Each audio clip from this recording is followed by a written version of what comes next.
Estamos a ler Apocalipse, né? E é um desafio. Na verdade, também é uma das experiências mais ricas que a gente pode ter, né, nesse período aqui para poder compreender algumas coisas ou não, né? Deixar ainda alguma situação que é indefinida, a gente ainda está aqui analisando situações que ainda podem acontecer. Existem várias teorias e a gente vai conversar um pouquinho, cada uma delas, à medida que o tempo for passando. Então, nesse momento introdutório, o que a gente precisa tentar entender é o seguinte: esse livro ele oferece para a gente uma oportunidade única sobre a soberania de Deus e a esperança cristã.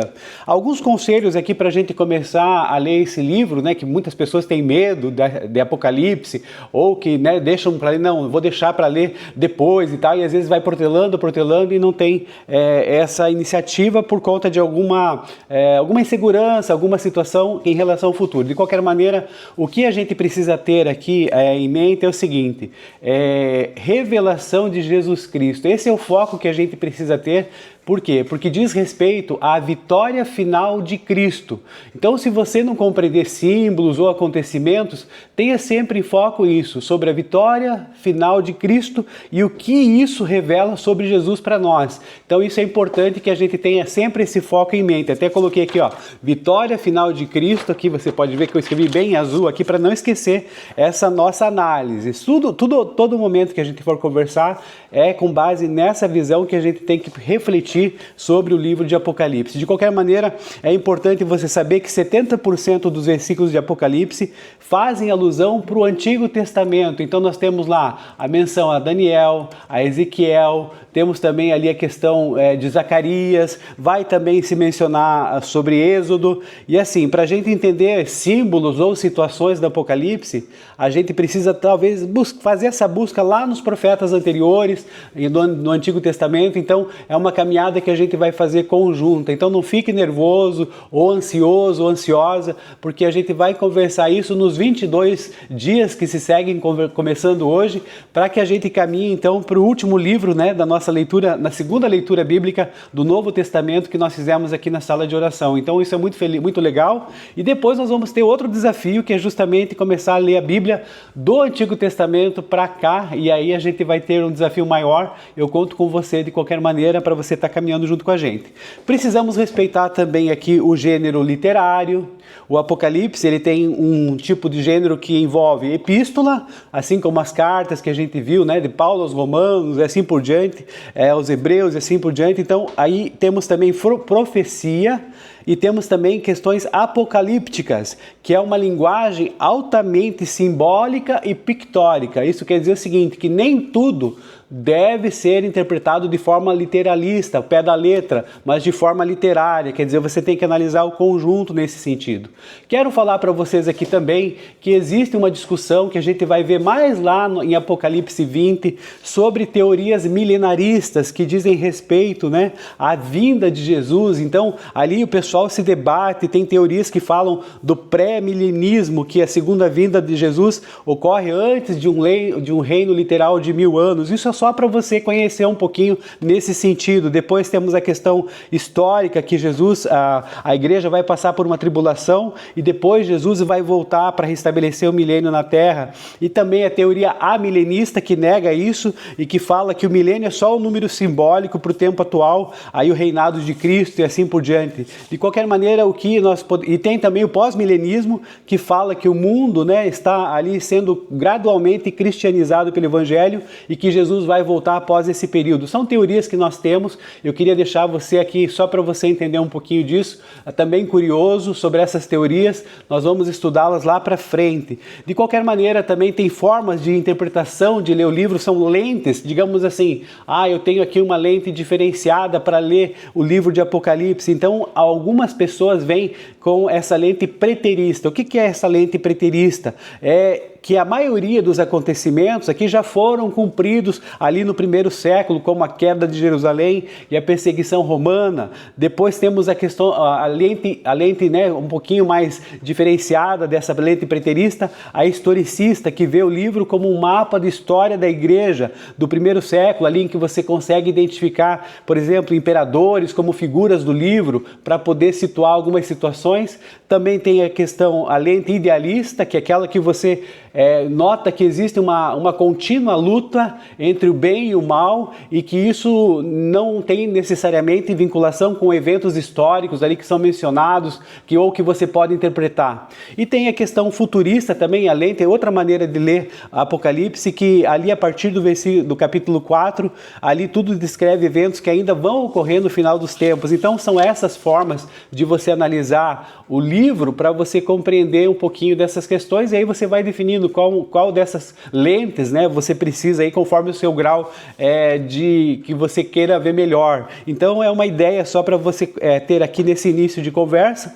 E também ali a gente vai entender então que o entendimento majoritário foi de que o Apocalipse foi escrito pelo apóstolo João, ali pela volta do ano de 95, 96 depois de Cristo, quando ele estava exilado ali na ilha de Patmos, como nós vimos aqui que ele fala no versículo 9, e ali um argumento que utiliza é o seguinte, que Domiciano, na verdade, foi o imperador que primeiro começou a exigir ser chamado de Deus também, Dominus et Deus, Dominus et Deus, né? Deus é Senhor e Deus seria o imperador. Então isso causou, na verdade, uma perseguição que é relatada ali no livro.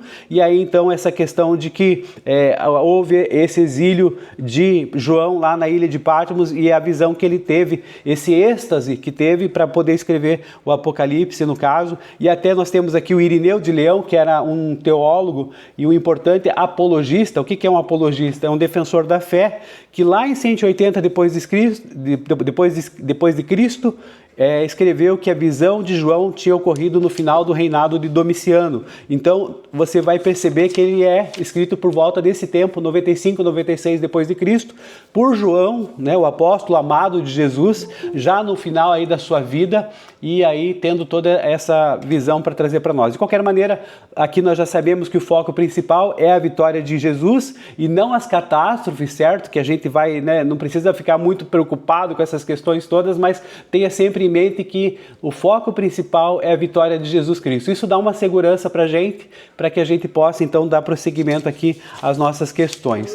Amém. Gente, é o seguinte, agora então nós vamos entrar no capítulo 1 aqui para poder depois dessa introdução que foi necessária, porque todo início de livro a gente precisa falar isso, da tal da exagogética, que é o estudo do pano de fundo disso, né? E agora o que nós vamos fazer aqui é a exegese, que é justamente trabalhar um pouquinho sobre essa questão aí do capítulo 1, o que está escrito e tal, nesse sentido tentar interpretar essas questões. De qualquer maneira, então aqui a gente já sabe, é uma revelação de Jesus Cristo aqui o livro, certo? Para mostrar aos seus servos o que em breve deve acontecer. Então João é identificado aqui como o canal que testemunha a palavra de Deus e que vai nos trazer aqui já uma bênção, né? Ele vai escrever aqui, na minha versão está bem-aventurado, nas outras versões tem aqui, feliz é aquele que lê as palavras dessa profecia, e felizes aqueles que a ouvem e guardam as coisas nelas escritas, porque o tempo está próximo. Olha só, então se você está lendo esse livro hoje, você já pode se considerar feliz, né? Bem-aventurado, porque você está desejoso de caminhar nesse sentido, de entender e compreender a palavra de Deus. De qualquer maneira, seguindo aqui em frente, a saudação para as 7 igrejas, que ele demonstra ali, as 7 igrejas ali da província da Ásia. A irmã Suzana leu para a gente, ali Éfeso, Esmirna, Pérgamo, Tiatira, né, Sardes, Filadélfia e Laodiceia. Então, nesse sentido, aí ele escreve e saúda as 7 igrejas, e depois coloca-se o nome ali da Trindade, o Pai, aquele que era e há de vir, depois o Espírito Santo, que aqui é representado pelos 7 Espíritos mencionados ali nos primeiros versículos, e depois Jesus Cristo, que é o primogênito dos mortos. A gente vai ver essa mesma informação, primogênito dos mortos, lá em Colossenses 1:18, que fala o seguinte: ele é a cabeça do corpo, que é a igreja, o princípio e o primogênito dentre os mortos, para que em tudo tenha supremacia. Jesus Cristo está falando aqui, sendo mencionado. Então, nesse sentido, o que acontece? Primogênito dos mortos é o seguinte, é que a morte não foi o fim para Jesus.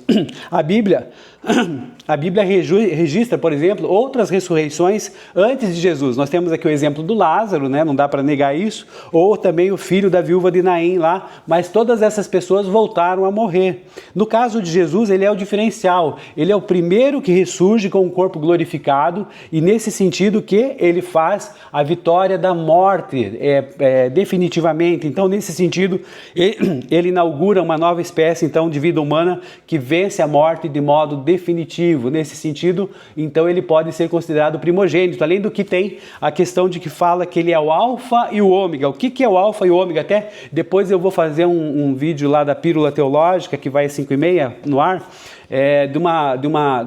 Eu tenho um anel que tem esse símbolo, o alfa e o ômega, que é para o pessoal que se formou em teologia, e ali demonstra realmente as duas letras que abraçam todo o alfabeto grego. Alfa e ômega são as letras iniciais e final do alfabeto grego. Então aí você compreende que ele é o Deus da totalidade. É isso que ele está querendo dizer, o alfa e ômega, o primeiro e o último. Jesus, ele está não só no início e no fim, mas é o Senhor de todo o intervalo entre essas letras. Isso é muito importante, por quê? Porque você tem aqui, na Bíblia também é dessa maneira, desde o início até o final dos tempos, Deus está com a gente, então você pode ter também essa segurança, e aqui está sendo confirmada essa questão de que é o Deus da totalidade, não existe nada fora do controle dele. Mesmo situações da nossa vida, né, que estão aí no meio do caminho entre o nosso nascimento e a nossa morte física, Deus está atento a tudo isso. Então isso também para você é uma segurança.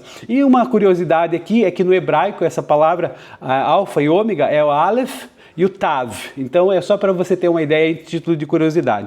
De qualquer maneira, aqui fala então que João ali estava na ilha de Patmos por causa da palavra do Senhor e do testemunho de Jesus, ali com a visão, né, do Cristo glorificado, e que Jesus ali estaria ali entre 7 candelabros de ouro, que na verdade no final ali você vai perceber que são as igrejas, veste uma túnica longa com um cinturão de ouro no peito, seus olhos são como a chama de fogo e sua voz como a de muitas águas. Olha só que legal, você já ouviu aquela, né? Às vezes a gente tem aquelas fontezinhas dentro de casa que a gente fica ouvindo aquele barulhinho gostoso. Olha só, né? Então imagine, som de muitas águas. Então muitas dessas fontes você já consegue ter um vislumbre aí nesse sentido.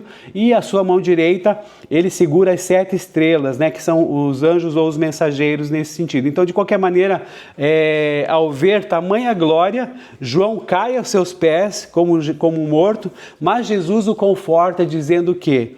Que ele detém as chaves da morte e do Hades, então ele tem o poder sobre a vida e sobre a morte. E nesse sentido eu quero dizer para você o seguinte, que o fundamento teológico, né, desse aqui de Apocalipse é que demonstra que existe um Cristo que não mais está sofrendo, mas ele está em total glória e autoridade sobre a sua igreja.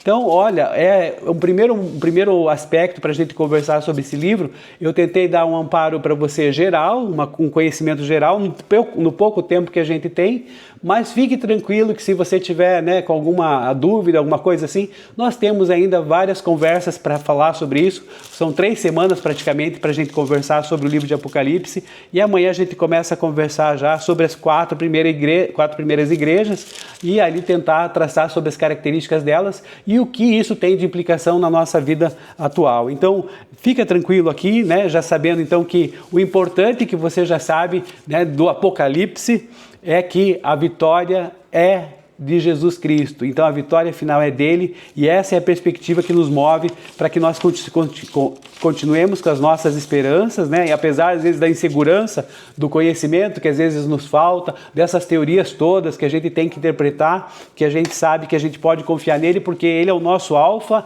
e o nosso ômega, o princípio e o fim de todos. Em nome de Jesus. Amém? Jota, Oi.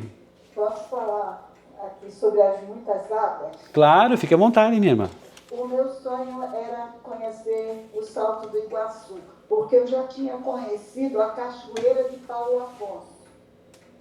Mas eu não senti tanta emoção quando eu olhei e vi aquele monte de água, aquele barulho, sabe? Eu senti ali a presença de Deus. Falei, Deus está falando conosco. Irmãos, foi uma coisa, sabe, mudou muita coisa na minha vida a partir daquele momento. Porque quando eu vi Cachoeira de Paulo Afonso, eu devia ter uns 18 anos. Por aí.